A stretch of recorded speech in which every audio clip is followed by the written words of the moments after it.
Yannick Ngakoue has made it known that he wants to be traded from the Jaguars.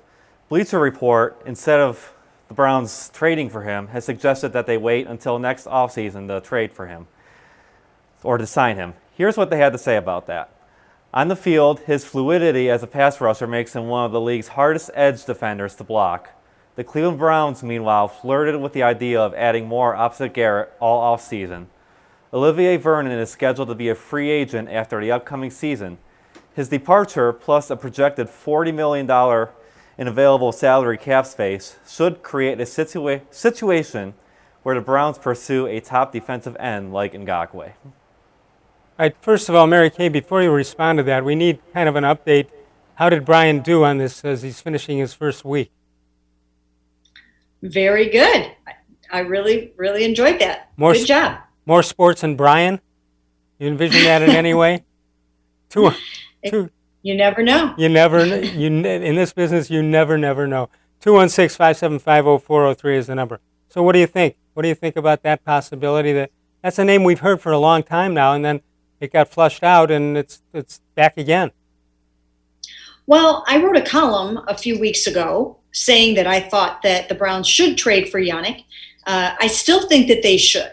It's really on the back burner right now. But this week, he switched agents. So sometimes when that happens, things can heat up again. So, who knows? Maybe the Browns will revisit it and see if there's something else that can be done.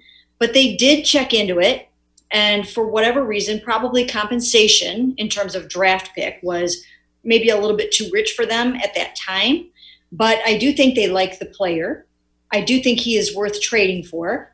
And if I could get him for less than a first-round pick, I would go ahead and do that. The reason why you can't necessarily wait until next offseason to do it is because with him being on the trading block, someone else can go ahead and trade for him and take him right out from underneath you. Right. So I would force the issue a little bit, and I would kind of do whatever it takes to get it done. Again, I don't think they are thinking that way, but that is what I would do. Don't you think there's something fishy, I guess, if you got what you think is a pretty good a player, a free agent, and then you get to the day before training camp and he switches agents? Obviously, the previous agent couldn't make a deal. Don't you find there's something you have to watch out for if you're going to deal in that area? Well, you have to do your diligence on it, and you have to figure out what the situation is. It could be one of those type of situations with David Ngakoue, where he decided to go with Drew Rosenhaus, who has a pretty good track record of finding trade partners for players, and in some cases making difficult and really good deals.